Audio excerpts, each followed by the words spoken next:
Good evening. Market വ്യൂവിന്റെ closing ബില്ലിലേക്ക് സ്വാഗതം. ആദ്യം business headlines. നേട്ടത്തിൽ വ്യാപാരം അവസാനിപ്പിച്ച് ഇന്ത്യൻ ഓഹരി വിപണി. നിഫ്റ്റി 21,850 പോയിന്റിലും സെൻസെക്സ് 278 പോയിന്റ് ഉയർന്ന 71,822 പോയിന്റിലും വ്യാപാരം അവസാനിപ്പിച്ചു. പിന്തുണച്ച ബാങ്ക്, IT ഓഹരികൾ. ഡോളറിനെതിരെ രൂപയുടെ മൂല്യം 5 പൈസ ഉയർന്നു. പേടിഎമ്മിനെതിരെ ED അന്വേഷണം. വിദേശ നാണയ വിനിമയ ചട്ടം ലംഘിച്ചെന്ന ആരോപണം. കള്ളപ്പണ ഇടപാടും പരിശോധിക്കും. നടപടി RBIയുടെ വിലക്ക് വന്നതിന് തൊട്ടു പിന്നാലെ.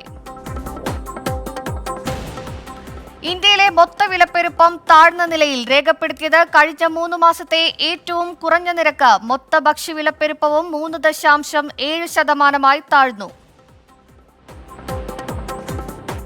പ്രവാസി ജീവനക്കാർക്ക് ആശ്വാസ വാർത്ത. വിദേശ വരുമാനത്തിന് ഇന്ത്യയിൽ നികുതി നൽകേണ്ടതില്ലെന്ന് ആദായ നികുതി അപ്പലേറ്റ് ട്രൈബ്യൂണൽ.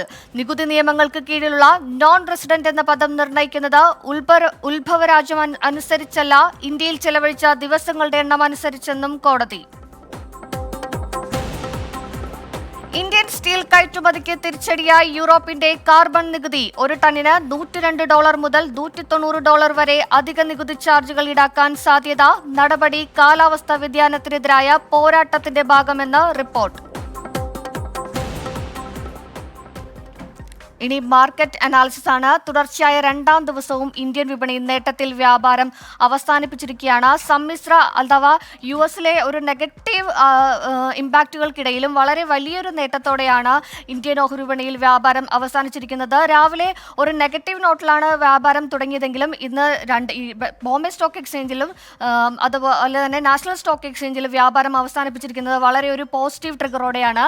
നാഷണൽ സ്റ്റോക്ക് എക്സ്ചേഞ്ചിന്റെ സൂചികയായ നിഫ്റ്റിയുടെ എല്ലാ സൂചികകളിലും ഒരു ഗ്രീൻ സിഗ്നലാണ് കാണാൻ സാധിക്കുന്നത്. നിഫ്റ്റി 50യിൽ 96 പോയിന്റ് ഉണർവിൽ 21,840 പോയിന്റിലാണ് വ്യാപാരം അവസാനിപ്പിച്ചിരിക്കുന്നത്.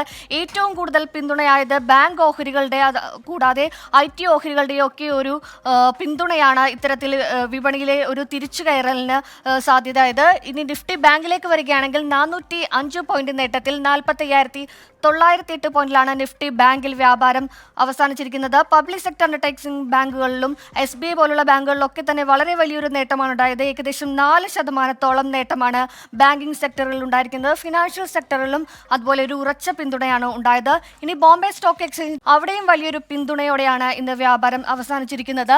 267 പോയിന്റോടെ 71,822 ബോംബെ സ്റ്റോക്ക് എക്സ്ചേഞ്ചിലും വ്യാപാരം അവസാനിപ്പിച്ചിരിക്കുന്നത്. ഇനി മാർക്കറ്റ് വ്യൂവിൽ ഒരു അതിഥിയാണ്. DBFSന്റെ ഡയറക്ടറായ KV സാമുവൽ ആണ് മാർക്കറ്റ് വ്യൂവിൽ അതിഥിയായി എത്തിയിരിക്കുന്നത്. Good evening Shri KV Samuel. വളരെ വലിയൊരു നേട്ടത്തിലാണ് വ്യാപാരം അവസാനിച്ചിരിക്കുന്നത്.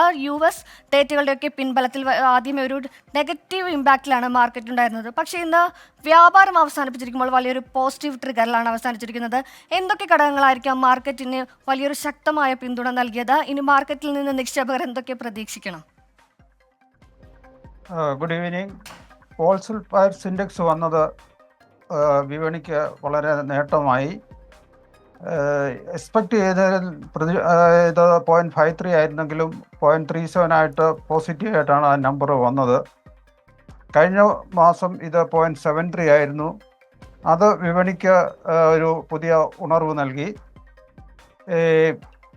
സെൻസെക്സും നിഫ്റ്റിയും ഇന്ന് പോസിറ്റീവായിട്ടാണ് ക്ലോസ് ചെയ്തത്. ഇന്നത്തെ ട്രേഡിംഗ് റേഞ്ച് സെൻസെക്സ് 1,129 പോയിന്റും നിഫ്റ്റി 340 പോയിന്റും, ഏകദേശം 1.5% ഒരു റേഞ്ചാണ് ഇന്ന് ട്രേഡിങ്ങിൽ നമുക്ക് കാണാൻ സാധിച്ചത്. ബാങ്കിങ് PSU സ്റ്റോക്കുകളിൽ നേട്ടമുണ്ടായപ്പോൾ IT ഫാർമ സ്റ്റോക്കുകൾ നഷ്ടത്തിലാണ് ഇന്ന് വ്യാപാരം അവസാനിപ്പിച്ചത്. ഇന്ന് ഏറ്റവും കൂടുതൽ നേട്ടമുണ്ടാക്കിയ മേജർ സ്റ്റോക്കുകളിൽ BPCL 39 രൂപ ഉയർന്ന് 623-ലും, SBI 30 രൂപ കൂടി 743-ലും, ONGC 9 രൂപ കൂടി 268-ലുമാണ് വ്യാപാരം അവസാനിച്ചത്. ഇടിഞ്ഞ ഓഹരികളിൽ ടെക് മഹേന്ദ്ര 35 രൂപ കുറഞ്ഞ് 1,292-ലും, സിപ്ല 32 രൂപ കുറഞ്ഞ് 1,425-ലും, സൺഫാർമ 22 രൂപ കുറഞ്ഞ് 1,520-ലാണ് വ്യാപാരം അവസാനിപ്പിച്ചത്. പേടിഎമ്മിൻ്റെ ഓഹരികൾ ഇന്നും 10% ഇടിഞ്ഞ് 342 അതിലാണ് ക്ലോസ് ചെയ്തിരിക്കുന്നത്. ഇത് day low, 52 week low, all time low ആണ്. ഇതിൻ്റെ 52 വീക്ക് ഹൈ 998 രൂപയും ഓൾ ടൈം ഹൈ 1985 രൂപയാണെന്ന് പറയുമ്പോൾ ഇതിൻ്റെ ഇടിവിൻ്റെ വ്യാപ്തി ചിന്തിക്കാവുന്നതാണ്. വ്യാപാരം ഇന്ന് പോസിറ്റീവിൽ അവസാനിച്ചു. മേജറായിട്ട് നെഗറ്റീവ് ന്യൂസ് ഒന്നും നാളെ ഇല്ലെങ്കിൽ തീർച്ചയായിട്ടും ഈ അപ് ട്രെൻഡ് കണ്ടിന്യൂ ചെയ്യാൻ സാധ്യതയുണ്ട്.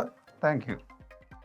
നന്ദി. ശ്രീ കെ വി സ്വാമിലാണ് മാർക്കറ്റ് വ്യൂവിൽ അതിഥിയായി എത്തിയത്. നെഗറ്റീവ് ആഗോള സൂചനകൾക്കിടയിലും അതുകൊണ്ട് മാത്രം ഇന്ത്യൻ വിപണി തകരില്ലെന്ന് ഒരിക്കൽ കൂടി തെളിയിച്ചിരിക്കുകയാണ്. മാർക്കറ്റ് വ്യൂവിന്റെ ഇന്നത്തെ എപ്പിസോഡ് ഇവിടെ പൂർണ്ണമാകുന്നു.